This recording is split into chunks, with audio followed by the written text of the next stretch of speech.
सगळ्या भगिनी पुढे येऊन पुढे सगळे पुढे या पुढे येऊन बसा.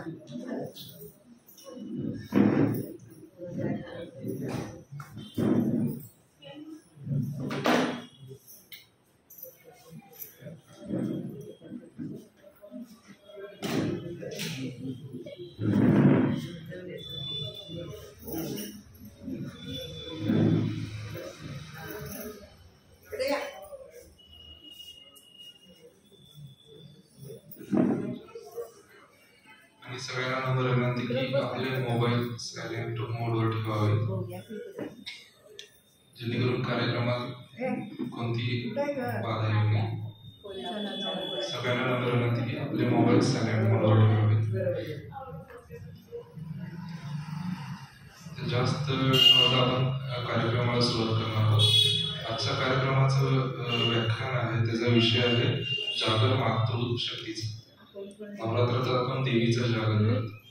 मातृशक्ती हे कुटुंब घडवते आणि त्या शक्तीचा आपण करतो.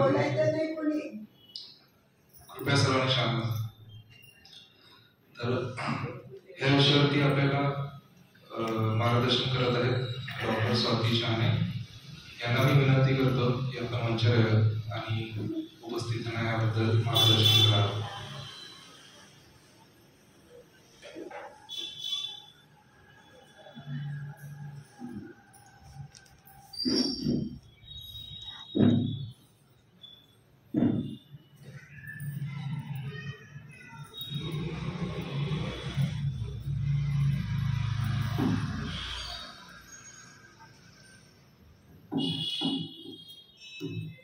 सगळ्यांना नमस्कार. सद्गुरू श्री स्वामी समर्थ महाराज, सद्गुरू श्री शंकर महाराज, सद्गुरू श्री शुक्राय महाराज आणि आपण सर्वजण आज विषय घेतलाय तो जागर मातृशक्तीचा. बऱ्याच वेळेला तर विषयाच्या बाबतीत मला थोडी असं विचार करत असते की यावेळेला काय घ्यावं आणि एक्झॅक्टली जे गरजेचं असतं तो विषय शुभताईंच्याकडून देतो आणि त्या एक्झॅक्ट तोच विषय देतात की जो विषय आत्ताच्या काळाला अनुसरून आहे. कारण प्रत्येक वेळेला आपल्या आध्यात्मिक चर्चा पण भरपूर होतात, अध्यात्माबद्दल आपल्याला जाणून पण बरंच घेता येतं, पण आपल्या रोजच्या आयुष्यामध्ये ज्या गोष्टी लागतात त्या गोष्टींसाठी त्यांनी मला सांगितले की तू शक्यतो तरी या गोष्टीवरती प्रिपरेशन कर. तर जागर मातृशक्तीचा, जागर हा शब्द कशाला वापरतात? जागर म्हणजे जागरूकता, जागर म्हणजे जागरण, वैचारिक जागरण. आता जागरण आपल्याकडे आपण म्हणतो ना जागरण गोंधळ वगैरे, ते सुद्धा कन्सेप्ट असाच होता की ते लोक येऊन तुम्हाला जागर करायचे, ज्या गोष्टी तुम्हाला माहित नाहीयेत त्या सांगायच्या. आता मातृशक्तीचा जागर घ्यायचा आहे तर असं कोणी वाटू नका. मातृशक्ती म्हणजे सृजनाची शक्ती आहे, क्रिएटिव्हिटीची शक्ती आहे, जी पुरुषांमध्ये पण आहे आणि स्त्रियांमध्ये पण आहे. आपण त्याला म्हणताना मातृशक्ती म्हणतोय याचा अर्थ ममत्व पुरुषांमध्ये नसतं अशातला भाग नाहीये. तर मातृशक्ती पुरुषात पण आहे आणि बाईत पण आहे. फक्त सृजनाची क्षमता तिला दिली आहे, क्रिएटिव्हिटी तिला दिली आहे, म्हणून आपण त्या गोष्टीवरती जास्त फोकस करतो की मातृशक्ती म्हणलं की स्त्री, पण असं नाहीये. तर या गोष्टी दोन्हीमध्ये पण आहे. त्यामुळं जे मी आज बोलणार आहे ते आपल्या डाव्या आणि उजव्या दोन्ही बाजूकडे आहे. त्यामुळं आणि याच्यामध्ये आजचा जो कंटेंट आहे तर त्या कंटेंटमध्ये आपल्याला विषय असा घेतला आहे आपण की जी लहान मुलं आपण आता सांभाळतो, मातृशक्ती म्हणलं की मूल आलं, मुलाशिवाय मातृशक्ती नाही. मूल इन द सेन्स जेंडर नाही आहे याच्यामध्ये, मुलगा मुलगी दोन्ही पण आहे. तर मुलं साधारणपणे एक 10 वर्षापर्यंतची मुलं हा एक टप्पा आणि टीनेजर्स हा दुसरा टप्पा. तर आपण आज घेताना या दोनच टप्प्यांवरती घेतोय आणि या 2 टप्प्यांवरती जेव्हा आपण मुलांना मोठं करतोय, सांभाळतोय, त्यावेळेला येणारी आव्हानं, ऍक्च्युअली समस्या म्हणलं की जरा निगेटिव्ह झोन जातो. त्यामुळे आपण समस्या न म्हणता आव्हानं काय आहेत हे बघणार आहे. तर ज्या वेळेला मूल आता जे आपल्या समोर बसलेले लोक आहेत त्याच्यामध्ये सगळ्यांना असं वाटतं की आमची मुलं कशी लहानाची मोठी झाली खरंच कळलं नाही. आणि आता घरात एक नातवंड असतं, अख्खं घर त्याच्या भोवती असतं आणि तरी पण असं वाटत असतं की नाही हे व्हायला पाहिजे, हे आपण करत नाहीये. कोणीतरी तिसरंच काहीतरी सांगतं की हे तुम्ही करायला हवं. म्हणजे इतका बदल एका जनरेशन मध्ये आपल्याला दिसतोय की हीच मुलं जी आपण लहानाची मोठी केली आणि आत्ताची जी मुलं आपल्याला लहानाची मोठी करायची त्याच्यामध्ये हा तफावतीचा जो भाग आहे त्याच्यावरती आपण थोडंसं बघणार आहे. तर यामध्ये आपण मातृशक्तीला रिलेट करतोय, त्यामुळं जी माता आहे तिच्या मातेच्या समोर असणारी आव्हानं कोणती आहेत, तर त्यामध्ये एक म्हणजे शारीरिक क्षमता, दुसरं म्हणजे करिअर आणि संगोपन, या दोन गोष्टींना बॅलन्स करायचं आहे. सामाजिक दबाव आहे. आता सामाजिक दबाव कसा, 10 जण सांगतात 10 गोष्टी, त्या 10 पैकी 2 गोष्टी बऱ्याच वेळेला परस्पर विरोधी असतात. हे कळत नाही की मी ऐकू तर कोणाचं ऐकू. दुसरी गोष्ट आपल्याला सोशल मीडियावरती, त्यानंतर इंस्टाग्रामवर, व्हॉट्सअपला खूप काही येत असतं. मग हेच कळत नाही की याच्यातलं नेमकं कुठलं खरं आहे, कुठल्या गोष्टी करायला हव्यात आणि कुठल्या गोष्टी आपण नाही करायला पाहिजे. दुसरी महत्वाची गोष्ट, सगळेजण म्हणतात की मुलांवरती संस्कार करा, संस्कार करा, संस्कार करा. अरे संस्कार करा म्हणजे काय करायचं, हे बहुतेक जी यंग जनरेशन वाल्या माता आहेत त्यांना कळत नाही की तुम्ही ते करा म्हणताय ते नेमकं काय करायचं आहे. त्यानंतर या सगळ्यांची आणि एक थोडीशी तक्रार असते की मला माझ्यासाठी वेळच मिळत नाही या सगळ्यामध्ये. हा म्हणजे हा आव्हानाचा भाग आहे की स्वतःसाठी वेळ मिळत नाही.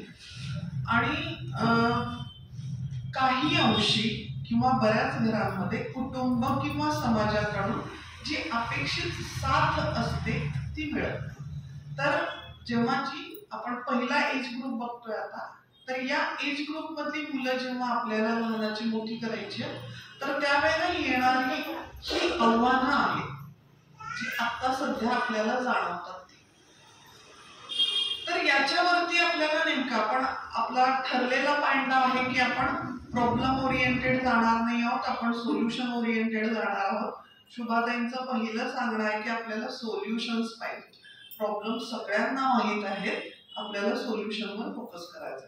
तर याच्यामध्ये एक पहिली गोष्ट काय आहे की स्वतःसाठी वेळ मिळत नाही असं म्हणणं असतं, तर तो आपल्याला थोडासा जाणीवपूर्वक काढावा लागणार आहे. कशासाठी की आरोग्यदायी सवयी आपल्याला स्वतःसाठी अंगीकाराव्या लागणार आहे. अर्थात ही गोष्ट फक्त नवमातांसाठी नाहीये, ही ओव्हरऑल सगळ्यांसाठी आहे की आरोग्यदायी सवयींसाठी आपल्याला वेळ काढावा लागणार आहे. बऱ्याच वेळेला सगळ्यांचं म्हणणं असतं मला अजिबात वेळ नाहीये. मी फक्त त्यांना एक रिक्वेस्ट करेल की तुमच्या मोबाईलमध्ये जावा आणि तुमचा स्क्रीन टाइमचा जो एक सिम्बॉल असतो ना, तो स्क्रीन टाइम फक्त चेक करा, तुम्हाला कळेल तुमच्याकडे किती वेळ आहे.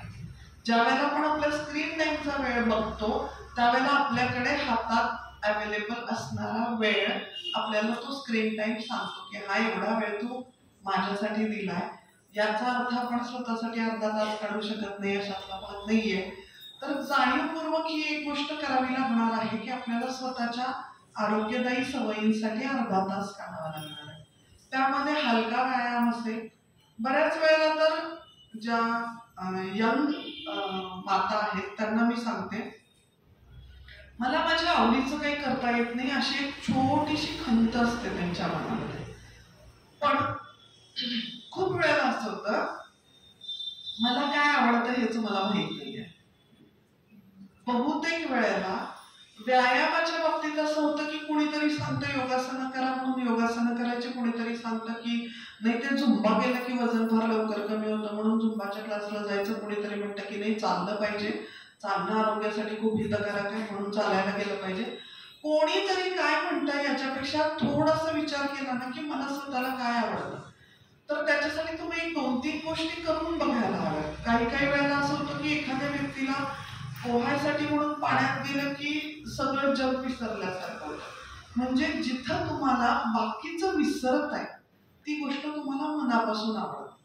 म्हणजे मला मनापासून काय आवडतं हेच मला कळत नाही. जर मला मनापासून आवडतं हे मला कळालं तर मी ती गोष्ट मनापासून करते आणि त्याच्यात सातत्य राहतं.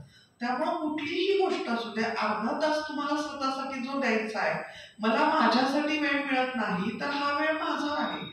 आणि जर समजा तुम्ही सकाळी उठून फिरायला जाताय, तुम्हाला फिरायला जाताना फार छान वाटतं, आल्यानंतर मला फ्रेश वाटतंय, ती गोष्ट मला आवडते.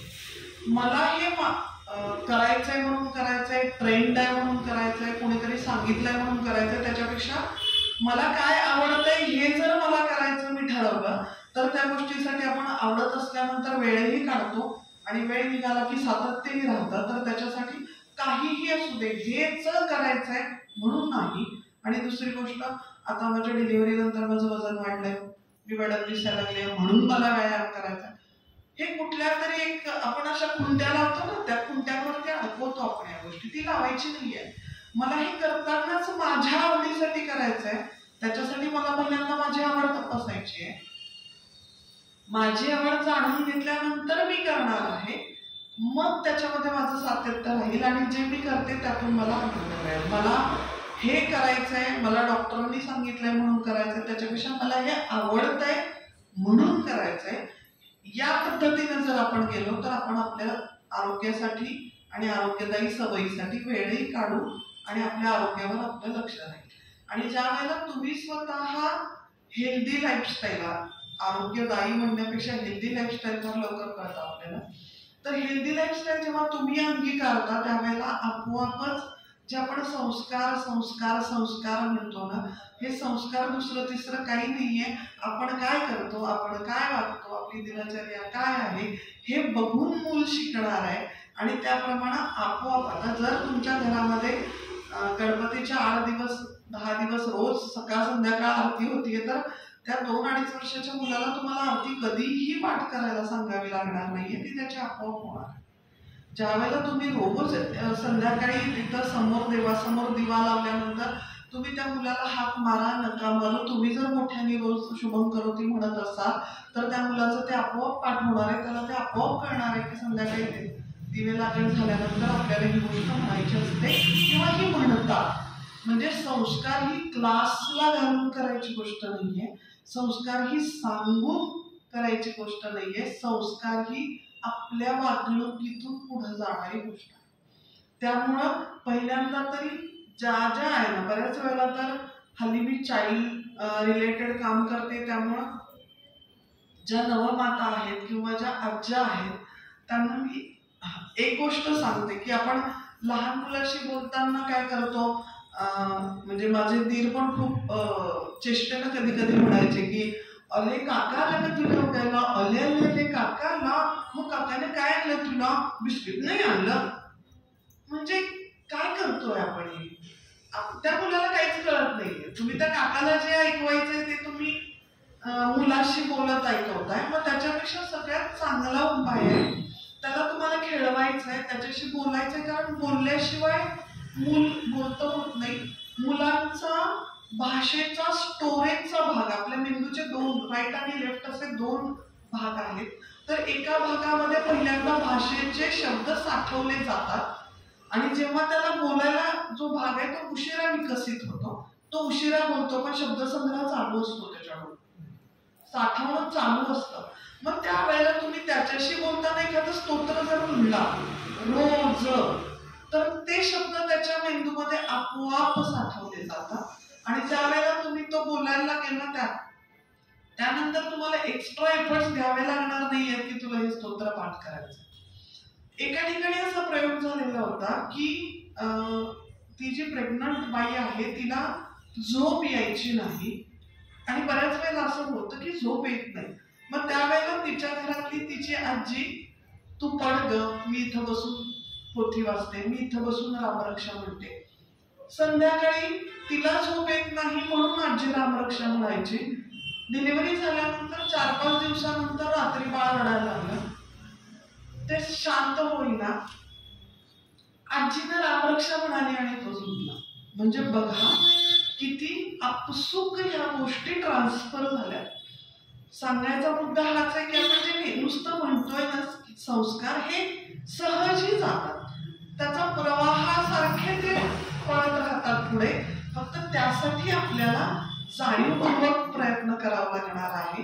आणि आपल्याला हे माहित आहे की आत्ताच्या ज्या माता आहेत त्यांना त्यांच्या करिअरमध्ये आणि त्यांच्या रोजच्या ह्याच्यातून वेळ मिळत नाहीये. मग ज्यांना शक्य आहे, खूप वेळा आपण म्हणतो ना की मला काय करावं, माझी फार इच्छा असते पण मला काही करता येत नाही. तुम्ही काही करू नका. रोज फक्त मोठ्याने तुम्ही जी स्तोत्र रोज म्हणता, मनात म्हणता, ज्या वेळेला घरात लहान मुलं आहे ना त्यावेळेला तुम्ही ती स्तोत्र फक्त मोठ्याने म्हणा. ती पूर्ण स्तोत्र ती मूल कधी अंगीकारेल, कधी त्याला पाठ होईल आणि कधी त्या गोष्टी त्याच्या अंगवळणी पडतील आपल्याला कळणार. तर संस्काराचा मुद्दा असा आपण पुढे नेऊ शकतो. स्वतःला साठी जो वेळ काढायचा आहे हा मुद्दा आपण काढू शकतो. मुलांना हा जो शब्द मी वापरणार आहे तो मूल म्हणजे मुलगा आणि मुलगी दोन्हीसाठी असणार आहे. आपल्याला मुलांना जाणीवपूर्वक सवयी लावाव्या लागणार आहे. त्या कुठल्या? पहिली गोष्ट घरकामात मदत करणे. छोटं बाळ असेल, 6-7 वर्षाचं असेल, त्याला दूध दिलंय तुम्ही फुलपात्रामध्ये, त्यानं पिलंय, त्याचा ग्लास त्याला जागेवर ठेवायला लावणं, ही सवय आपण लावू शकतो. ती सवय त्यांना ती कंटिन्यू करावी यासाठी त्याला आपण शाबासकी देऊ शकतो, कौतुक. कारण आता काय आपण तणावमुक्तीच्या वेळेला बघितलं आपल्याला डोपामाइनची गरज असते. डोपामाइनसाठी आपल्याला रिवॉर्ड्स लागतात. गेम का खेळतात तर गेम खेळण्यामागचं मानसशास्त्र, मी आता मानसशास्त्राचा अभ्यास करतेय म्हणून तुम्हाला सांगते. तर त्याच्यासाठी मानसशास्त्राने खूप मेहनत घेतली आहे की ही गेम तुम्ही कंटिन्यू कशी खेळली पाहिजे. तर त्याच्यासाठी त्यांनी रिवॉर्ड्स ठेवलेले असतात. जर तुम्ही या लेवल पार केल्या तर तुम्हाला हे मिळेल, काहीतरी बूस्ट मार्क मिळतात, काहीतरी वेगळं काहीतरी रिवॉर्ड सिस्टीम असते त्याच्यामध्ये. ते रिवॉर्ड्स तुम्हाला डोपामाइन देतात आणि तुम्ही ती गोष्ट परत कंटिन्यू करता. सेम आपल्याला मुलांच्या बाबतीत करावं लागणार आहे. त्यांनी जे काही चांगलं करतील त्याला आपल्याला रिवॉर्ड म्हणजे कौतुक करायचंय त्याचं. कधीतरी कुणीतरी आलं ना, मी हे खूप घरांमध्ये बघते, घरात येऊन बसलं ना, काय अजिबात ऐकत नाही, हे करत नाही, ते करत नाही, त्याला वाटतं हे माझं कौतुक चाललंय आणि तीच गोष्ट तो कंटिन्युअस करत राहतो. त्यापेक्षा तुम्ही ह्या गोष्टी लक्षात ठेवा. तो जे काही करतो तो खूप शिस्त आहे, भयंकर शिस्तीचा मुलगा आमचा. बाहेर न आल्यानंतर कधीही त्याची चप्पल इकडं तिकडं दिसणार नाही. तो चप्पल त्याच्या जागेवरच ठेवतो. तुम्ही सांगा ना, या गोष्टी आपण जर सांगत राहिल्या त्याला कळतं, अरे मला हे केलं तर माझं कौतुक होतं. आणि लहानापासून वयस्कर माणसापर्यंत प्रत्येकाला कौतुक आवडतं, प्रत्येकाला आवडतं. मग सगळ्यात चांगली गोष्ट काय आहे, आपल्याला त्यांच्याकडनं जे करून घ्यायचं आहे ना त्याचं कौतुक 4 चौघात करायचं. जरी तो करत नसेल तरीही, जर करत नसेल तरी तुम्ही केलं ना तर त्याला हे कळेल की मला हे करायचंय. त्यामुळं आपोआप ती गोष्ट त्यांच्याकडनं होणार आहे. त्यामुळं आपल्याला त्यांच्याकडून जे करून तो अजिबात अभ्यास करत नाही. आपण 10 वेळा सांगतो परीक्षा तोंडावर आली वर्ग अजिबात अभ्यास करत. मग त्यांना जर आदल्या दिवशी अर्धा तास अभ्यास केला असेल तर आपण हे सांगू शकतो ना, काल आलं होतं एवढे सगळेजण गप्पा मारत बसले होते पण तो अभ्यास करत बसला, माहिती आहे त्याची परीक्षा चालू आहे, तो खूप छान अभ्यास करतो. म्हणायला काय जाते आपल्याला. तुम्ही बघा टप्प्याटप्प्यांनी त्याच्यामध्ये तुम्हाला 100% सुधारणा दिसेल. पण जे आपण सांगतोय तक्रारी, त्यांना आपल्याला सुधारणा कधीही दिसणार नाही. ज्याला आपण खाद्य देऊ ते वाढणार आहे. मग आपण खाद्य देताना तक्रारींना खाद्य दिलं, तक्रारी वाढतील. कौतुकानं खाद्य दिलं, जे चांगलं करतोय त्याला तर ते वाढेल. तर ही गोष्ट कामांच्या सवयी लावायच्यात आपल्याला. आयांना सगळ्यात मोठा प्रॉब्लेम हा आहे की त्यांना त्यांचा वेळ पुरत नाहीये. बऱ्याच वेळेला आईने मुलाला काम सांगितलेलं घरातल्या सिनियर्सना आवडत नाही. माझ्या घरामध्ये माझ्या आईने, मी मागे बहुतेक तुम्हाला सांगितलंय, भावाला सांगितलं होतं, एक दिवस मला झाडून काढायला सांगितलं, दुसऱ्या दिवशी भावाला झाडून काढायला सांगितलं. माझी आजी भयंकर रागवली तिला, तुला होत नसेल तर मला सांग, मी करते. भावाला कळलं, चला आपल्याला नाही केलं तरी भागताय. त्यानंतर अजूनही घरकामात त्याची मदत होत नाही. पण ते जर समजा आपण लहानपणापासून सवय लावली मुलांना, छोटी छोटी कामं करून द्या. भाजी आणली आहे, समोर भाजी ठेवली आहे, त्याला फक्त सांगायचं एकसारख्या दिसणाऱ्या गोष्टींचे तू वेगवेगळे ढीग करून ठेव. त्याच्यानंतर तो ढीग आहे तो जे फ्रीज मध्ये ठेवायच्या ज्या बॅग्स असतील त्याच्यामध्ये भर. या गोष्टीमध्ये आपण मुलांची मदत घेऊ शकतो. आणि जर ती मदत घेतली तर सगळ्यात पहिली गोष्ट माझा काहीतरी उपयोग होतो या गोष्टीचा त्याला भयंकर आनंद मिळतो. आपण म्हणतो मुलं एका जागी बसत नाही, आपण म्हणतो आमची मुलं सांभाळणं सोपं होतं, ही मुलं सांभाळणं अवघड आहे, कारण ही मुलं खूप हुशार, खूप जास्त हुशार आहेत आणि त्यांच्या हुशारीला आपण खाद्य पुरवू शकत नाही. हा आपला प्रॉब्लेम आहे, मुलांचा नाही.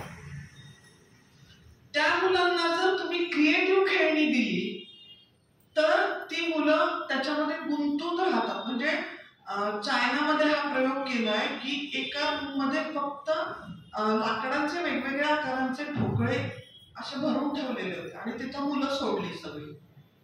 प्रत्येक मुलानं त्या लाकडांच्या ठोकळ्यांपासून त्याला जे काही करता येईल ते केलंय आणि त्या मुलांनी इकडं तिकडं कुठेही बघितलेलं नाहीये, कुणालाही त्रास दिलेला नाहीये, कुठेही उलटपालट काही केलेलं नाहीये. याचा अर्थ काय आहे की मुलांना त्यांच्या बुद्धीला लागणारं, त्यांना गरजेचं असणारं खाद्य द्यायला आपण कमी पडतो. तुम्ही मुलांना एक सुतळी, 2-4 फुकी असं काही काही साधन द्या, त्याला म्हणायचं बघा याच्यातनं काही करता येतं का, तुम्ही बघा त्याला काय क्रिएटिव्हिटी देता येते. आणि त्याच्यानंतर त्यानं जे काही केलंय ते काहीही कामाचं जरी नसेल तरी आपलं ठरलंय त्याप्रमाणे कौतुक करायचं. आणि ज्या वेळेला तुम्ही असं काही द्याल त्यावेळेला तुम्हाला त्याच्यातनं त्याच्या आवडी कळतील, तो कशामध्ये जास्त रमतो हे कळेल. आपल्याला त्याच्या आवडी शोधायसाठी विशेष प्रयत्न करावे लागणार नाही. त्यामुळं मुलांना एंगेज करण्यासाठी पहिल्यांदा आपल्याला क्रिएटिव्हली विचार करावा लागेल. मुलांना आणि मुलींना कंपल्सरी आपल्याला घरकामाची सवय खूप लहानपणापासून लावावी लागेल. झालंय कसं, बऱ्याच वेळेला हल्ली जे जनरेशन आहे त्यांचं असं कधी कधी म्हणणं पडतं की नको रे बाबा, मुलं जबाबदारी वाढते, काम वाढतं, मला हे सगळं करणं शक्य नाही. मग त्यापेक्षा जर आपण त्यांना त्यांच्या गोष्टी करायची पण सवय लावली, त्यांना क्रिएटिव्हिटी शिकवली, त्यांना घरकामाचं महत्व कळेल आणि त्याच्यातून जे ते करू शकतात ते आपण त्यांना नक्की सांगू शकतो. इव्हन मुलांसाठी छोटे छोटे म्हणजे कात्री ज्याला धार नाहीये, चाकू ज्याला धार नाहीये, अशा गोष्टी मिळतात. आपण ते त्याच्याकडे दिलं, त्याच्याकडनं करून दिलं आणि सगळ्यांना सांगायचं आजची कोशिंबीर आहे ना ती आमच्या ह्याने चिरल्यावर का, आणि त्याची कोशिंबीर आहे. त्या मुलाला त्याचा आनंद होतो, त्याला त्याच्यातला आनंद कळतो. बऱ्याच वेळेला काय होतं, स्वयंपाक करणं या गोष्टीशी सॉरी मी बऱ्याच वेळेला तुमच्याशी बोलताना काही गोष्टी तुम्हाला लागतील, मला तुम्हाला दुखवायचा हेतू नाहीये, पण हे कळलं पाहिजे. स्वयंपाकाची आणि स्वयंपाकघराची अटॅचमेंट जर घरातल्या बाईला त्याचा वैताग येत आलेला असेल, कोणाचीही मदत होत नसेल, तिची भूमिका त्याच्याशी कशी अटॅच झालेली आहे की मला हे उरकायचंय, मला हे एकदा करून ठेवायचंय, तर आपोआपच तीच अटॅचमेंट पुढे ट्रान्सफर होणार आहे आणि मुलाला कळणार आहे की हे काम करणं म्हणजे कटकटीचं आहे, त्रासदायक आहे. त्याच्यातला आनंद त्याला कळणार नाहीये. मी कोशिंबीर केली आहे, मी आज काकडी चिरली आहे, मी केलेल्या काकडीची कोशिंबीर आहे, सगळे आवडीनं खातायत, म्हणजे याच्यातला आनंद काय आहे हे त्या मुलाला कळतं. आणि त्यावेळेला सगळे सिनियर्सना विनंती आहे की मुलानं हे काम करायचं नसतं, हे मुलीनं करायचं असतं. आता हा आपल्याला प्रकार करून चालणार नाही. आता जर दोघांनी मिळून काम केलं तरच संसार करणं शक्य आहे, कारण दोघांनाही कामं खूप आहे. त्यामुळं एकाच्या कोणाच्या तरी डोक्यावरती ते किचन मधलं सगळं ठेवलंय ओझं. हे आतापर्यंत वेळ होता, करिअर प्रकार कमी होता, त्यामुळं ह्या गोष्टी झाल्या त्या झाल्या, ठीक आहे. पण आता लहानपणापासून आपल्याला मुलांना दोघांनाही घरकामाची सवय लावायची पूर्ण. जसं मुलीला आपण म्हणतो की तुला हे आलं पाहिजे, तसंच ते मुलालाही आलं पाहिजे. या मुलांना छोटे छोटे पदार्थ करायला लहानपणापासून शिकवायचे. तिथं त्यांची क्रिएटिव्हिटी वापरली जाते, तिथं ते एंगेज होतात आणि त्यांना ते करायला आवडतं. ज्या वेळेला त्यांना हे छान छान छोटे छोटे प्रकार करायला येतात, त्याच्यातनं त्यांना कळतं की आपल्याला ह्याच्यातून आनंद मिळवता येईल. जी गोष्ट करायची ती आनंद मिळवण्यासाठी करायची. आणि त्यांना सांगताना आपल्याला हे तुला काम करायचंय म्हणून सांगायचं नाही, हे करून बघ की कसं वाटतंय बघ, कसं येतंय बघ, तुला जमलं तर आपण परत काहीतरी करू, तुम्हाला त्याच्या आवडीनिवडी कळतील, तो एंगेज होईल, तुम्हाला मदत होईल. ज्या आया स्वयंपाक करताना आता सध्या ज्या वर्किंगवाल्या वुमेन्स आहेत, स्वयंपाक करताना त्यांच्या मुलांना सोबत घेतात, त्यांचा त्यांचं स्वयंपाकघर आणि त्यांचं डायनिंग टेबल तिन्ही आनंदी असतं. त्यामुळे ही गोष्ट आपण खूप जाणीवपूर्वक करायची. समजा घरातल्या काही लोकांनी विरोध केला तर त्या क्षणाला तुम्ही काही बोलू नका, पण नंतर ही गोष्ट त्यांना समजून सांगा, किंवा आपल्याकडे युट्यूबला हे युट्यूब लाईव्ह होणार आहे, हे असं असं सांगितलं होतं बघा, तुम्ही एकदा ऐका, असं तुम्ही त्यांना ऐकायला दिलं तरी चालेल. हा युट्यूबमुळे माझ्या हे लक्षात आलं की काही लोक हा एपिसोड ऑनलाईन बघतील, तर त्यांना माझी फक्त एकच विनंती आहे की हा आपला जो शुभराय मठाचा चॅनल आहे तो सगळ्यांनी सबस्क्राईब करावा. यावेळेला मी ऍक्च्युली सुरुवातीला सांगायचं ठरवलं होतं पण ते राहिलं. तर माझी सगळ्यांना विनंती आहे, जे आता हे बघतायत ऑनलाईन आणि जे नंतरही ऑनलाईन बघतील, त्यांनी आपल्या मठाच्या चॅनलला सबस्क्राईब करा.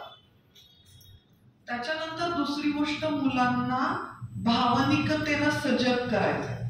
बऱ्याच वेळेला मुलांना मागही आपलं बोलणं झालेलं आहे, जे मला सांगायचंय, कारण काय माहिती का, घरात असं एखादा व्यक्ती असते की त्याच्या मनासारखं झालं नाही की तो चिडतो.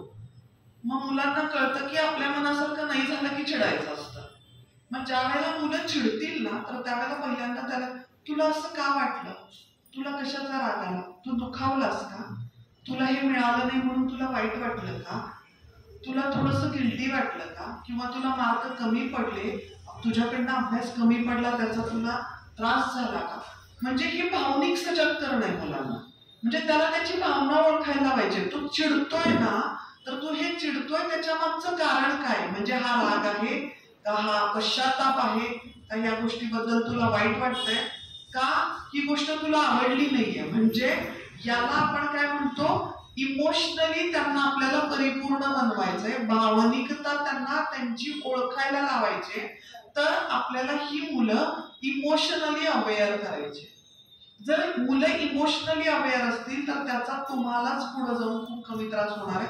त्यालाच कळणार आहे, अरे मला जरा मार्क कमी पडले ना, त्याचं मला वाईट पण वाटलंय, मला गिल्ट पण आलाय, ते तुम्हाला सांगतील, ते चिडणार नाही. नाहीतर प्रत्येक गोष्ट एकच भावना त्यांना अंडरलाईन कळते की राग, तर त्यांना पहिल्यांदा त्या मागं कारण विचारायचे आणि त्यांना त्यांच्या भावना ओळखायला शिकवायचे.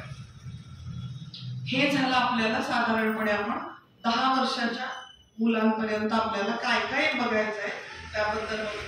हा एक गोष्ट महत्वाची राहिली आहे की जे करिअर आणि लहान मुलं याच्यामध्ये असतील तर त्या आयांच्या बाबतीत एक मोठा प्रॉब्लेम काय असतो, काही जणींना सुपरवुमन व्हायचं असतं, मी सगळं करू शकते, हे त्यांना स्वतःला वाटत असतं आणि ते सिद्ध करायचं असतं.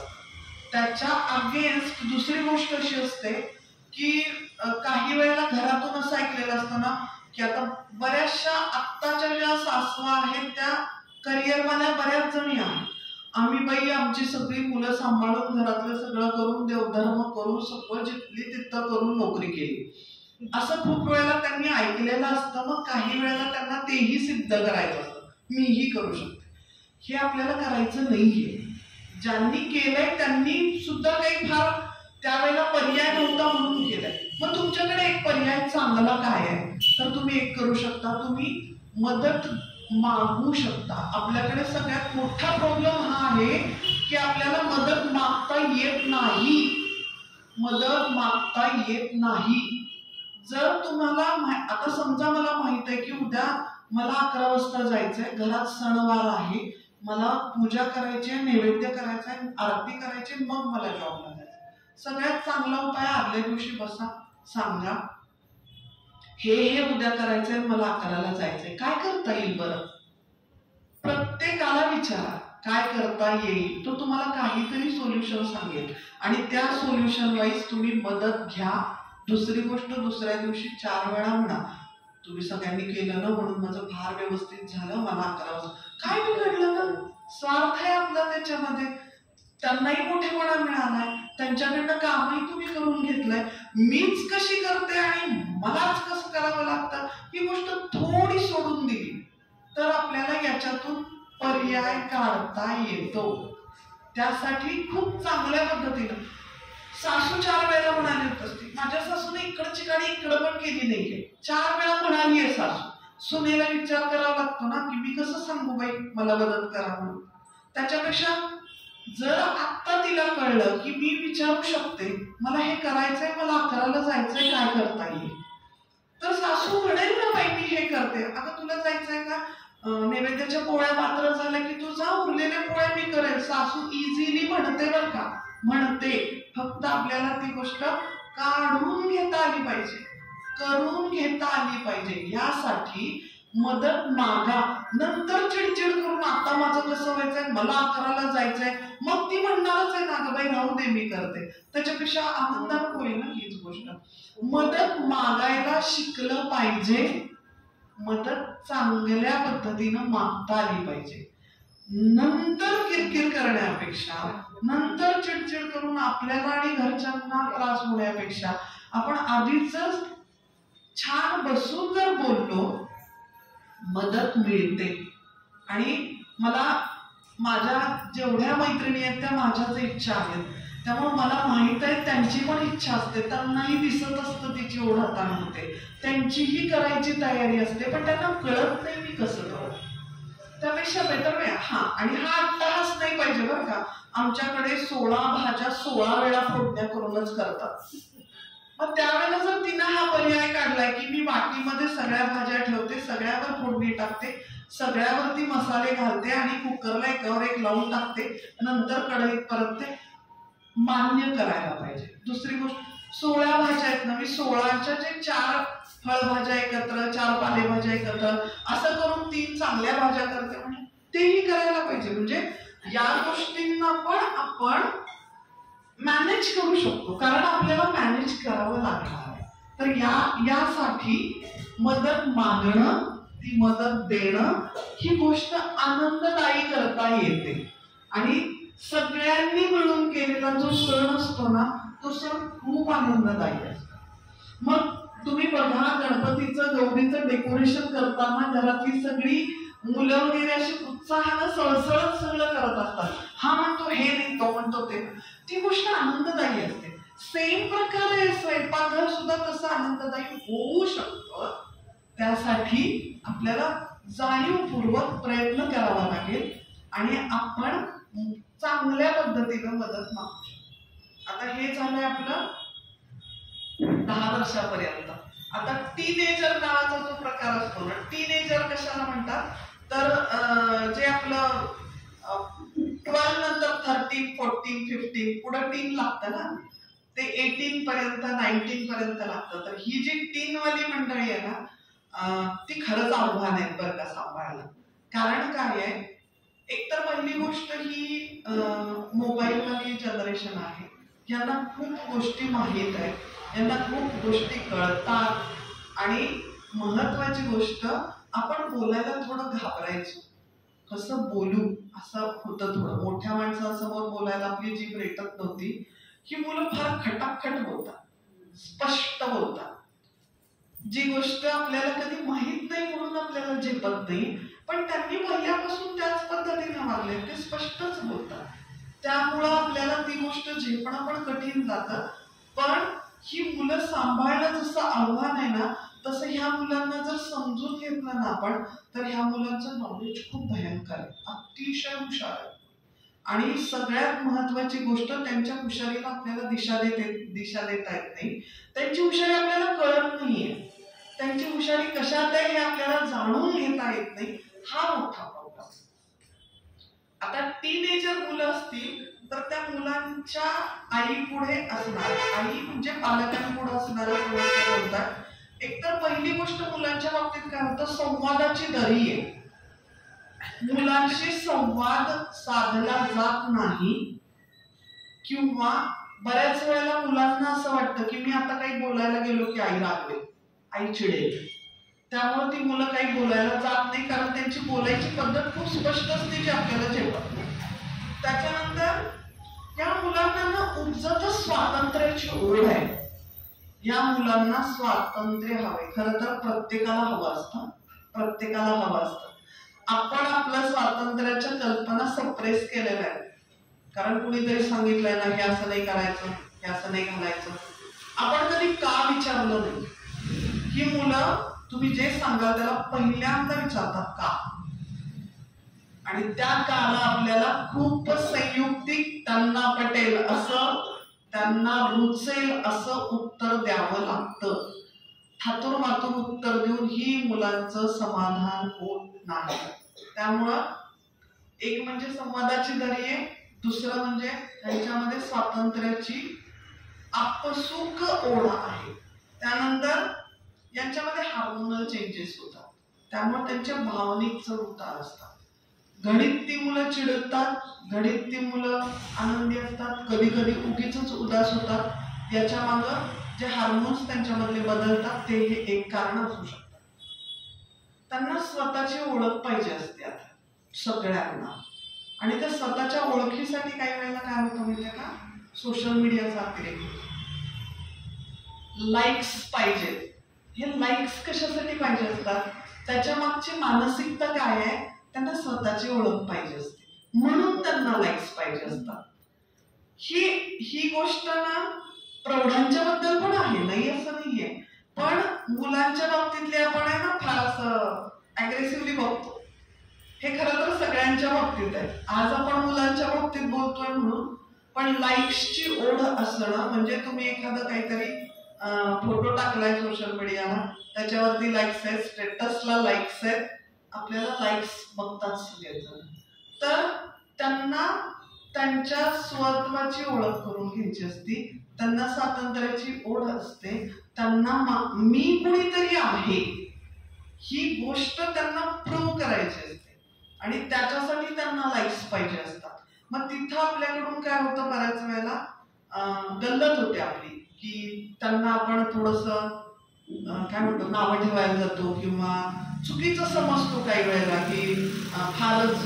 पण त्यांचा तो जमाना आहे, त्यांच्या बरोबरची जी सगळी मुलं आहेत त्या मुलांच्या बरोबर जेव्हा ते वागतात ना, त्यावेळेला त्यांना इच्छा असो वा नसो त्या साच्यात घातलंय ना ते, त्यामुळे ते त्या साच्याप्रमाणे होतं. आपल्याला फक्त त्यांना लाईक्स म्हणजेच सगळं काही आहे असं नाही, हे त्यांना आपल्याला समजून सांगावं लागणार आहे. आणि कधी कधी जर खरंच त्यांना चांगलं काहीतरी केलेलं असेल तर आपल्याला पण लाईक करावं लागणार आहे. त्यामुळं आपण लाईक करणं ही सुद्धा एक चांगली पायरी असू शकते, पण ती गोष्ट एका मर्यादेच्या पलीकडे नाही गेली पाहिजे, हे पण आपल्याला त्यांना सांगता आलं पाहिजे. म्हणजे बऱ्याच तरी वेळेला मला असं वाटतं, मुलांसोबत काम करते म्हणून मी बोलतेय की मुलांच्या पेक्षा ना पालकांनाच जास्त प्रॉब्लेम्स आहेत. ती बिचारी फार व्यवस्थित, आणि आपण सरसकट टॅग लावतो, आजकालची मुलं अशीच, आजकालची मुलं तशीच, आजकालच्या सुना. तर बऱ्याच वेळेला आपण समजून घ्यायला कमी पडतो, ही पण वास्तव आहे. आपल्याला त्यावर सुद्धा विचारही करावा लागणार आहे, आणि महत्वाची गोष्ट अंमलबजावणी पण करावी लागणार आहे. बऱ्याच वेळेला ना आपल्याला मुलांना काहीतरी सांगायचं असतं, चर्चा करायची असते, पण त्यावेळेला ना आपण मौका भी और दस्तूर भी असं काहीतरी म्हणतात ना, ते आपण ते बघत नाही. मुलं रागवलेली असताना, चिडलेली असताना, भावनिक असताना शक्यतो चर्चा करायची नाही. कारण ती चर्चा, आपण काय म्हणतो, चर्चा आपल्याला कशासाठी करायची, मार्ग काढायसाठी करायची, त्या चर्चेतनं काही निष्पन्न होत नाही. तर ज्या वेळेला आपल्याला मुलांशी चर्चा करायची त्यावेळेला पहिल्यांदा त्याचा मूड बघणं फार गरजेचं आहे. आणि खूप वेळेला आपल्याला असं होतं की आपला मूड न बघताच आपल्यावरती सगळं बंबार्डिंग होत असतं, आपण आपला मूड असो वा नसो सगळं करत असतो. त्यामुळं आपल्याला ही गोष्ट कधी कळतच नाही की ह्या गोष्टीसाठी आपल्याला मुलांचा मूड बघणं गरजेचं आहे, किंवा आपल्या मनालाही पटत नाही कधी कधी की त्यांचा मूड बघून आपण काम केलं पाहिजे, कारण तिथं थोडासा आपल्यातला अहम येतो. तर आपल्याला चर्चा करताना त्यांचा मूड बघूनच करावी लागणार, कारण आपल्याला त्याच्यातनं चांगलं निष्पन्न करायचं आहे म्हणून. दुसरी गोष्ट, आई नेहमी चिडचिड करते असं त्यांचं एक मत असतं, कारण बऱ्याच वेळेला वस्तू जागेवर न ठेवणं, व्यवस्थितपणा नसतं, अस्ताव्यस्त पडणं, या सगळ्या गोष्टी ह्या आपल्या जी तक्रारीची लिस्ट असते ना त्याच्यातला अग्रक्रमाने असतात, 1 नंबर टिक, 2 नंबर टिक. तर त्याच्यासाठी आपण जे सुरुवातीपासून म्हटलं ना, चप्पल आलं की जागेवरच ठेवतो, हे जे कौतुक आपण जे करायचं ना लहानपणापासून, ते इथं उपयोगी पडणार आहे. माझ्या मुलाचं दप्तर व्यवस्थितच असतं, माझ्या मुलाचा कप्पा नेहमी आवरलेलाच असतो, सगळी पुस्तकं उलती-पालती असतील तरी आपल्याला म्हणायचं आहे.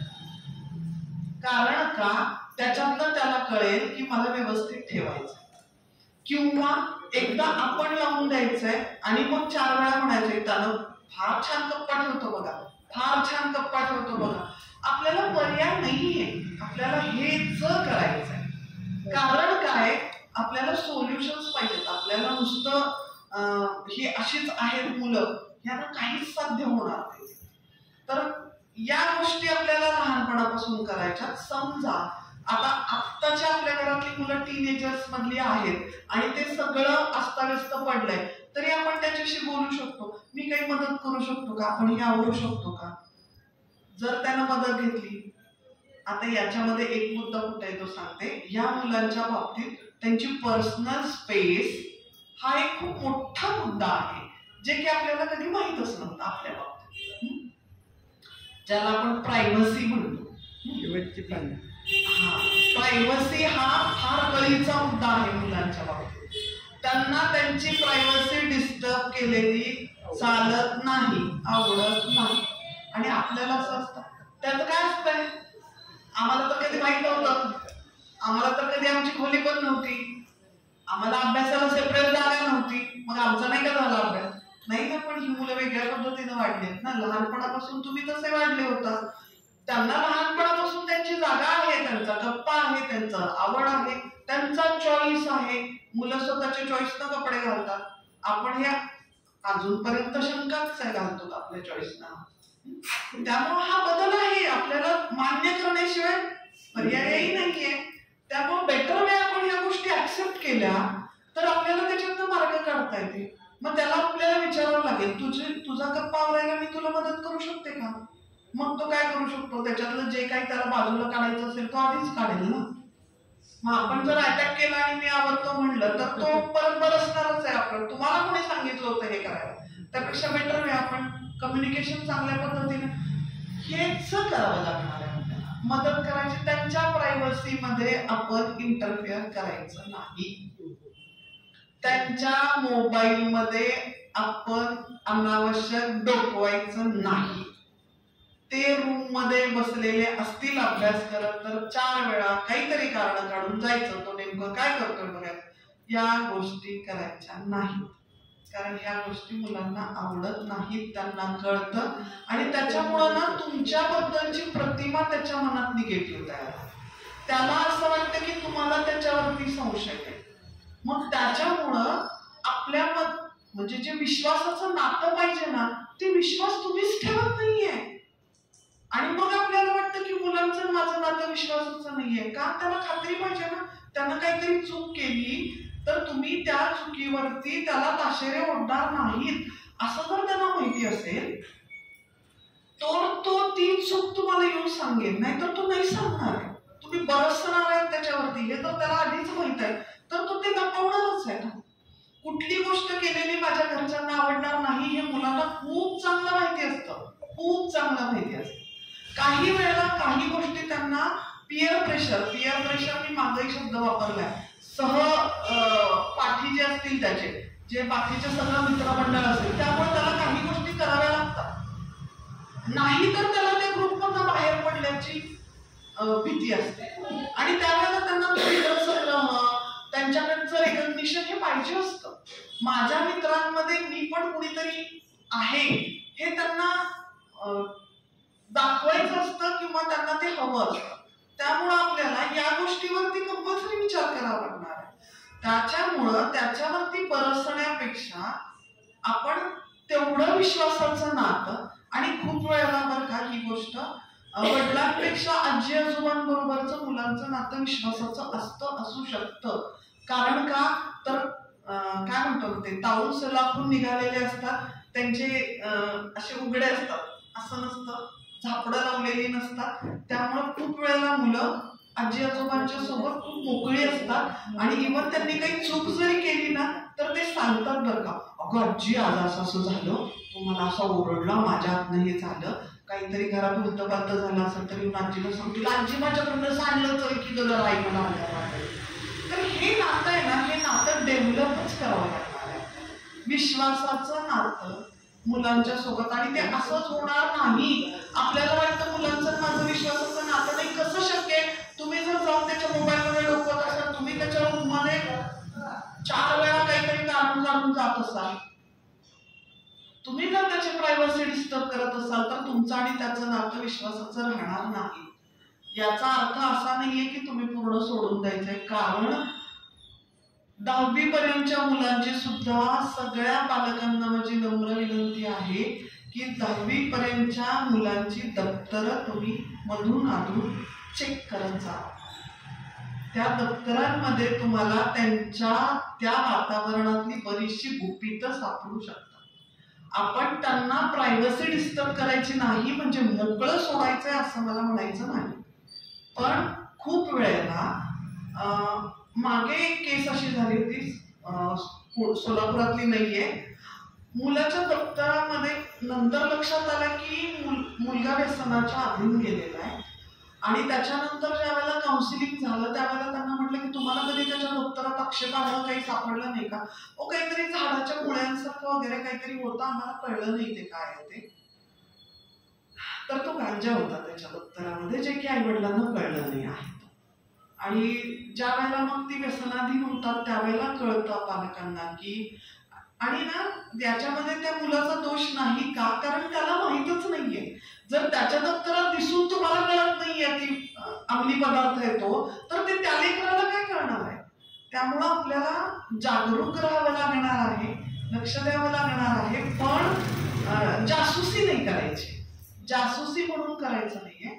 आपण फक्त त्याच्या वेलबिंग साठी बघणार आहे की काही गोष्टी आपल्याला काही दिसतात का, काही आढळतात का. आपल्याला चौकस राहायचंय, पुन्हा एकदा जासूस नाही व्हायचंय.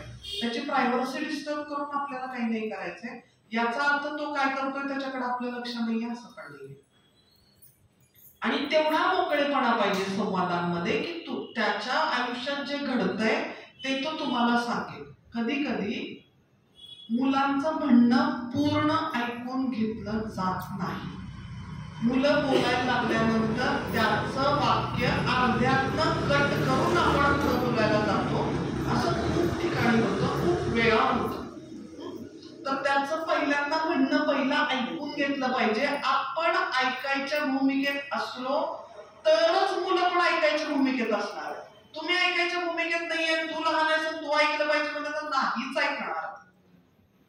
कारण मी म्हणला ना, व्यक्ती स्वातंत्र्य, मी कुणीतरी आहे ही भावना त्यांच्यामध्ये आहे, उपजत असते. आपली सप्रेस झाली होती, त्यांची सप्रेस झालेली नाही, त्यामुळे ती तशी असणार आहे.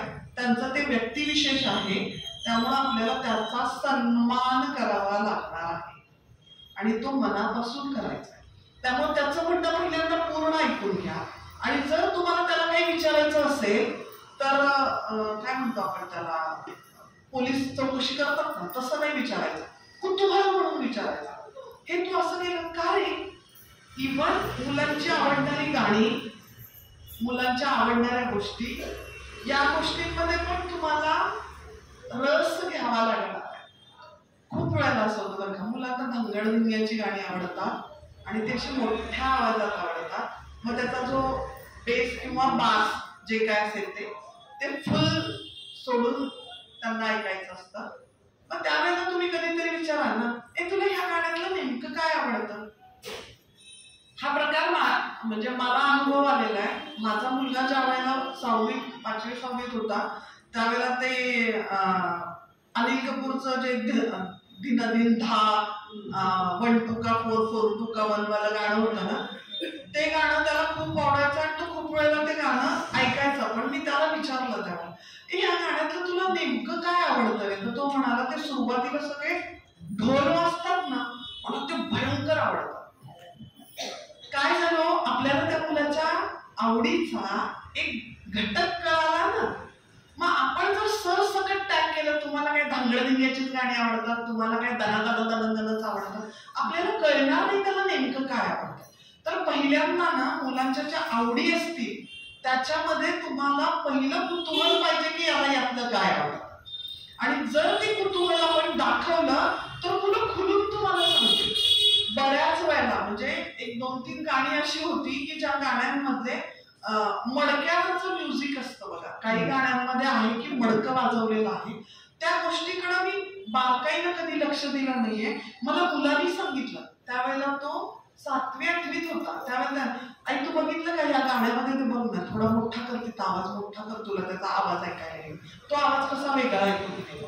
काही गाण्यांमध्ये घुंगरांचा आवाज असतो.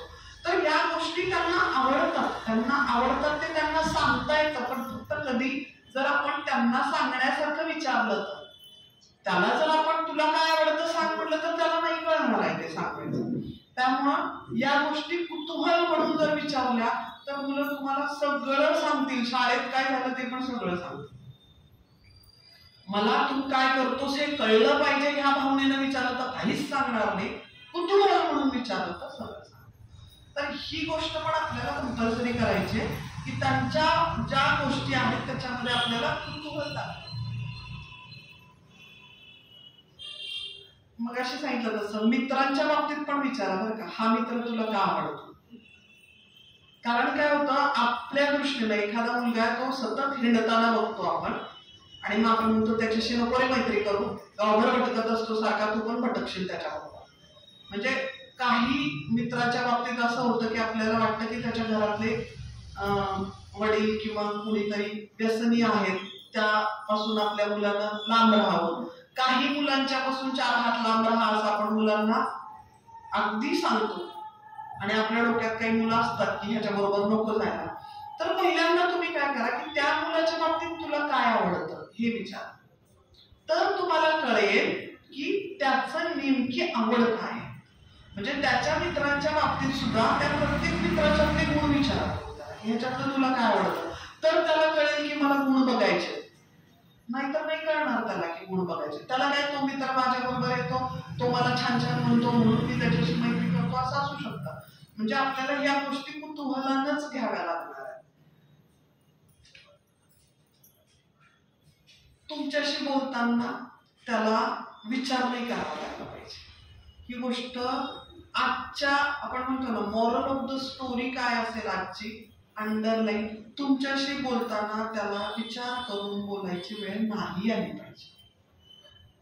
बघा ना तुम्ही आपण आपलं जे सगळ्यात जवळचा मित्र जवळची मैत्रीण असते त्याच्याशी बोलताना विचार नाही करत. मग आपण कोणाची गाणी गात असू दे, आपण कोणाला चांगलं वाईट म्हणत असू दे, कधी घरात झालेला काहीतरी प्रसंग आहे आता ते खूप झालंय मला ते बोलायचंय कुणाशी तरी आपण बडाबडा ज्याच्या समोर बोलतो. ते जे नातं असतं ना ते नातं खरं नातं, ते नातं विश्वासाचं नातं. सेम टाईप मध्ये आज आपण फक्त एक गोष्ट कंपल्सरी करायची की माझ्या घरातल्या मुलांना कुठल्याही वयोगटाच्या माझ्याशी बोलताना विचार करून नाही बोलावं लागलं पाहिजे. आणि हे कधी होणार आहे जर तुम्ही त्यांच्या बोलण्यावरती सडन रिॲक्शन नाही दिली तर. आपण काय करतो त्यांना बोललेल्यावरती आपण सडन रिॲक्शन ती नाही द्यायची. त्यावेळेला पहिल्यांदा ते ऐकून घ्यायचंय आणि त्याच्यानंतर आपल्याला हा विचार करायचा आहे की हे ना असं का केलं, का बोलला. मग त्याच्यावरती तुम्हाला त्याला जे सांगायचं असेल ते नंतर सांगा, त्या क्षणाला नाही. त्या क्षणाला तो जे बोलतोय, मुलं जे काही बोलतात ना ते पहिल्यांदा फक्त ऐकूनच घ्यायचंय आपल्याला. लगेचच त्याच्यावरती आपलं मत प्रकट करायला पाहिजे असं नाही. जर ही गोष्ट आपण काही दिवस पाळली तर आपल्याला पण सवय होते. आपल्यालाही कळतं काही वेळेला बरं झालं बाबा त्यावेळेला नाही बोललो आपण. आणि हे सगळ्यांच्या बाबतीत होतं बरं का. हे मी या वर्षभरात फार प्रकर्षानं मला कळायला लागले. कारण ज्याला मुफट म्हणतात ना, मनात आलं की बोलून टाकणं, तसा माझा स्वभाव होता. जे मनात जे पोटात ते ओठात, पण त्याचे परिणामापेक्षा दुष्परिणामच जास्त बघितले. आणि ज्या वेळेला या गोष्टी कंपल्सरी स्वभावात आणल्या की त्या क्षणाला बोलायचं नाही. बोलायचं आहे नाही असं नाही, त्या क्षणाला नाही. त्यानंतर ओव्हरऑल सगळ्या रिलेशन मध्ये फरक पडला. ओव्हरऑल सगळ्या पहिला स्वतःशी रिलेशन मध्ये फरक पडला आणि त्याच्यानंतर बाकीच्यांशी. तर ही गोष्ट खरोखर 100% युजफुल आहे, ही मी स्वतःवरून सांगते तुला. फक्त एकच बाळगायचं कटाक्षानं, त्या क्षणाला लगेच बोलायचं. आणि जर समजा त्या क्षणाला आपण बोललो तर त्यानंतर 1-2 सेकंद विचार करायचा, कारण 10 मध्ये 2 वेळेला असं होतं की त्या क्षणाला बोललं जातं. त्या क्षणाला लगेच मत देऊ नका. मुलांच्या बाबतीत तरी नका. मुलांच्या बाबतीत तरी पहिल्यांदा फक्त ऐकून नका. तुम्ही जेवढं ऐकून घ्याल ना तेवढं तुमच्या समोर ते मोकळेपणानं बोलतील, आणि जेवढे ते तुमच्या समोर मोकळेपणानं बोलतील तेवढे त्या मुलं अशी 17 वाटेवर जायचं टळेल. त्या मुलांना जर आपल्याला चांगल्या वाटेवरती कंटिन्युअस ठेवायचं असेल तर आपल्याला त्यांना ऐकावं लागतं. आपण आतापर्यंत काय भूमिकेत होतो की आपण फक्त मोठ्यांचं ऐकलंच आहे. आपण कधी फिरून का प्रश्न विचारलेला नाही, त्यामुळे ही गोष्ट थोडी जड जाते आपल्याला. म्हणजे कधी कधी माझ्या काही मैत्रिणी ऐकतो, आपण काय फक्त ऐकायसाठी जन्माला आलोय का असं म्हणतात. कारण का आधीच्या जनरेशनचं पण फक्त ऐकलंच आहे, नंतरच्या जनरेशन पण फक्त ऐकायचं. त्यामुळे हा एक आपण म्हणतो ना, एक कोपऱ्यात कुठंतरी सल असतो थोडासा, आम्ही काय फक्त ऐकायचंच का. पण त्याचा एक खूप चांगला उपयोग होतो. तुम्ही जर ऐकत राहिला तर तुमच्याकडे खूप जण बोलतात, आणि खूप जण बोलल्यानंतर आपल्या ज्ञानामध्ये खूप भर पडतो. त्यामुळे या गोष्टीचा एक खूप चांगला पण उपयोग होतो. त्यामुळं कंपल्सरी आजपासून आपण आपल्या मुलांचं ऐकून घेणार आणि मग त्याच्यानंतर सांगणार, लगेचच राहील. फार लांबवायला नको, मुद्द्याच्या गोष्टी झालेल्या आहेत. मी सगळ्यांनी खूप छान ऐकून घेतलं. खूप खूप धन्यवाद. आणि पुन्हा एकदा युट्यूबवर जे लोक ऐकतायत त्यांना माझी, अजूनपर्यंत जर त्यांनी लाईक केलेलं नसेल, आणि महत्वाची गोष्ट सबस्क्राईब, आपला शुभराय मठाचा जो चॅनल आहे त्याला सबस्क्राईब करा. त्याच्यावरती दर बुधवारी होणारे चांगल्या कार्यक्रमांच्या पण लिंक पडत जातील, आणि एका चांगल्या वाटेवरती आपण चालत राहू किंवा आपण त्या निमित्तानं जाऊ.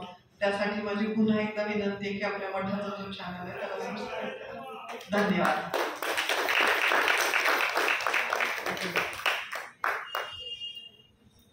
एक किंवा 2 मिनिटं. खूप छान सांगितलं. थोडक्यात कुटुंब व्यवस्थापनाचं त्याबद्दल खूप मोठं मनाचं मार्गदर्शन मिळतं. कोणाला आजच्या व्याख्यानाबद्दल मनोगत व्यक्त करायचं? 1 मिनिटात सांगायचे. आपण कमी वेळात जास्त बोलू. 1 मिनिटात 2 मनोगत सांगतील.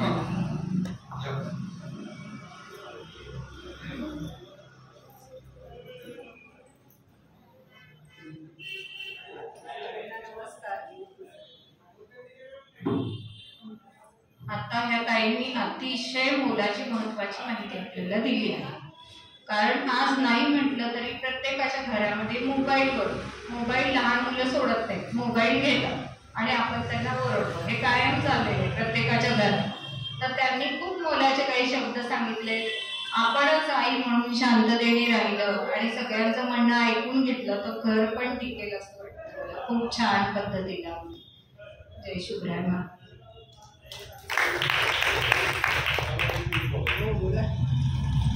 मी मठाचा सेवक म्हणून बोलत नाही, तर एक पालक आहे म्हणून बोलतो. दोन मुद्दे मला पालक म्हणून छान वाटले. मुलाबरोबर विश्वासाचं नातं जपणं खूप महत्वाचं. कारण मला सुद्धा माझ्या याच्यात चुका, मतांची वेगवेगळी व्याख्यानं होतात. त्याच्यामुळे मी सुद्धा कसं वागतो समाजात किंवा माझ्या परिवारात, अनेक विषयावरून मला लक्षात आलं. आणि आजचा विषय खूप महत्वाचा होता, कारण पालक खूप महत्वाचा आहे. तो जर चुकत चालला तर ज्या आशेला आपण पुढच्या पिढीला पाहतोय, मग आपण त्या पिढीला कोणत्या आशेला पाहायची. जर आपणच चुकत असेल तर आपण अगोदर आपल्या स्वतः चुका ओळखणं खूप महत्वाचं आहे. ताई मनस्वी मी एक ऋणी आहे पालक म्हणून, आणि दुसरा दप्तर चेक करणं. कारण कॉलेजमध्ये मी नोकरी करत असताना आमच्या प्राचार्यांनी मला आणि एका शिक्षकांना सांगितलं, सर एक्झाम ज्या वेळेला मुलांची असते त्यावेळेला दप्तर बाहेर असतं, तुम्ही फक्त दप्तर चेक करायचं आणि त्या दप्तरानं ताई बरीचशी कॉलेजमधली जी पेंडिंग मधली कामं होती मुलांची मुलींची ती सगळी त्या दप्तरानंच आम्हाला कमी करण्यास मदत मिळाली. दप्तर आमच्यासाठी ग्रेट आणि सोल्युशन होतं आणि तेही खूप महत्वाचं आहे. हे दोन मुद्दे, इतरही मुद्दे, पण हे दोन मुद्दे मला एक पालक म्हणून खूप आवडले.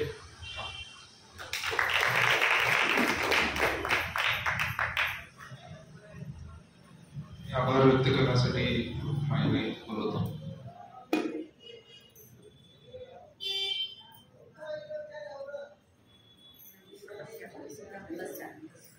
मला वाटलं नव्हतं एवढी माणसं येतील. पण सगळे आईला जाऊ उडवलं लगेच. पहिल्यांदा आपण जागा करू. या देवी सर्वभूतेषु मातृरूपेण संस्थिता. या देवी सर्वभूतेषु क्षमारूपेण संस्थिता. या देवी सर्वभूतेषु शांतिरूपेण संस्थिता. या देवी सर्वभूतेषु भक्तिरूपेण संस्थिता.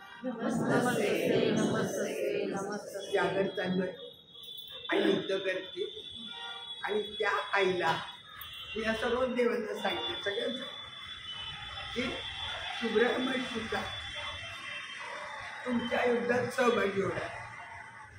कारण हे जे सगळे मोठे मोठे छोट्यापासून मोठ्या खेड्यापासून फार बुलडोझरपर्यंत प्रश्न आहेत ते सगळे आपल्यालाच सोडवायचे. आपल्यालाच सोडवायचे असेल तर आपल्याला सोल्युशन पण व्हावं लागेल. आपल्याला उत्तरं शोधावी लागेल. तुमच्यामध्ये खूप जणांच्यामध्ये गुण आहेत. तुम्ही सध्या ऐकायचं काम करता पण त्याबरोबर काही जणांनी ज्यांना मला येतं काही, मला काही करायची इच्छा आहे, त्यांनी पुढं यावं आणि सांगा आम्ही पण तुमच्याबरोबर मदत केली, आम्ही पण काम करू तुमच्याबरोबर. आमच्यात हा गुण आहे, आमच्यात हा गुण आहे, आमच्यात हा गुण आहे. कारण या ताईने जे जे सांगितलं ना ते सगळं मी अनुभवून बसले आणि मी आता चुप्प बसले. पण देवाने सांगितलं बस. पण त्या सगळ्या तरुण पिढीला पुढं तुम्ही करा, तुम्ही करा, तुम्ही करा. तेच तेच येत राहतं कितीतरी गोष्ट.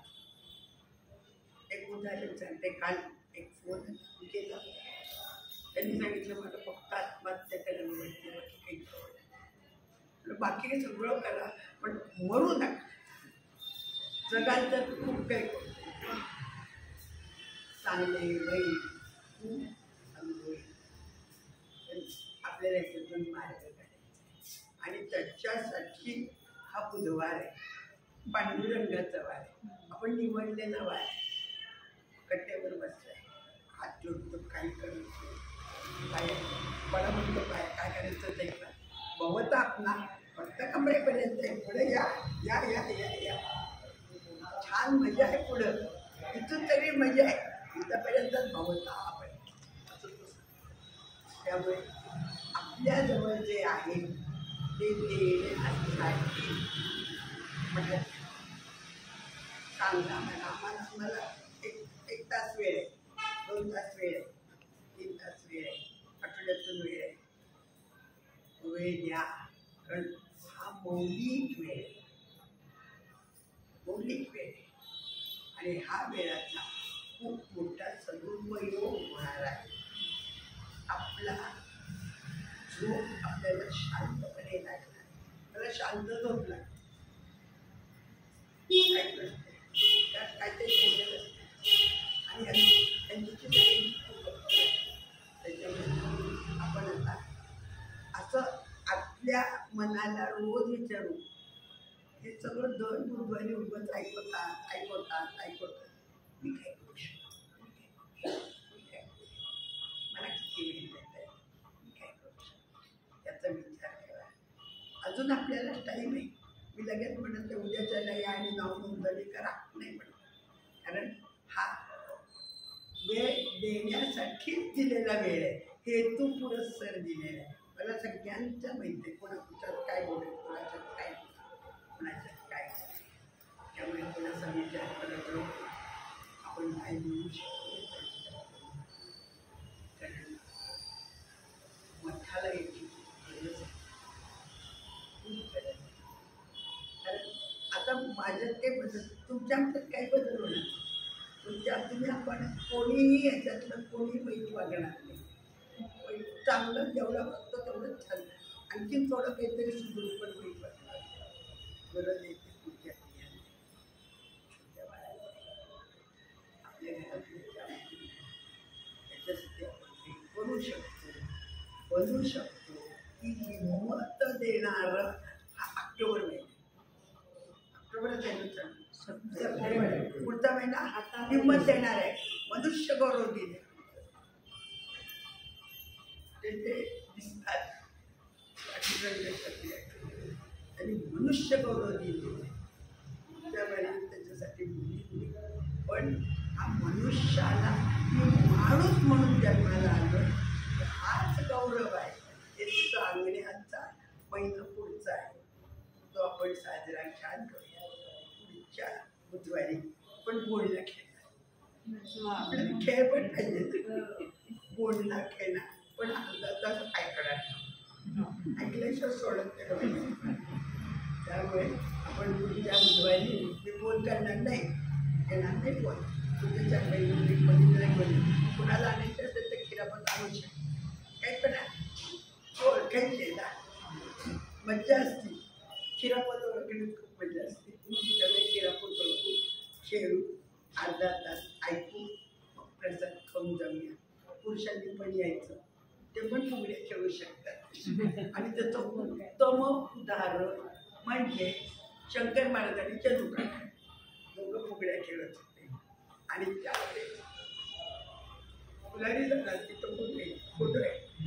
त्यांनी विचारलं आता त्यांनी काय फुगड. त्यावेळी शंकर महाराजांनी दिलेलं उत्तर आहे, अरे कधीतरी तो राजा होतो, मी कृष्ण असतो. कधीतरी मी राजा होतो, तो कृष्ण असतो. हे शेवट आपल्याला आयुष्यात काय करायचं आहे, काय मिळवायचं आहे त्याचं उत्तर आहे. त्याच्यामुळे बोलणं खेळणं आहे. आणि आता आरती करून प्रसाद घेऊन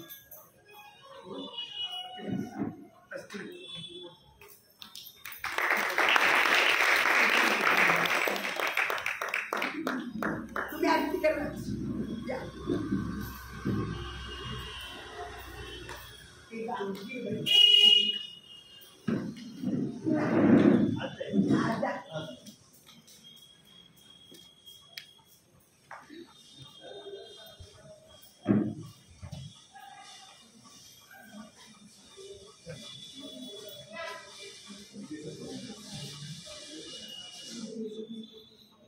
सगळ्यांनी मिळून आरती म्हणा.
तव महिमा रक्षकमी रक्षरक्षिरे भूमाते गोमाते आणि देवते तुम्ही जलाम सर्व गुणांनी युक्त नवविधा भक्तीने युक्त होण्यासाठी सातत्याने हजारोंच्या संख्येने रामकृष्ण हरी आणि कर्तव्याला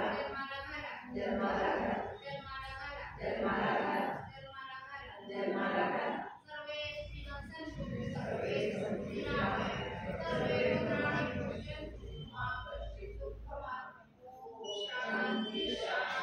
शांती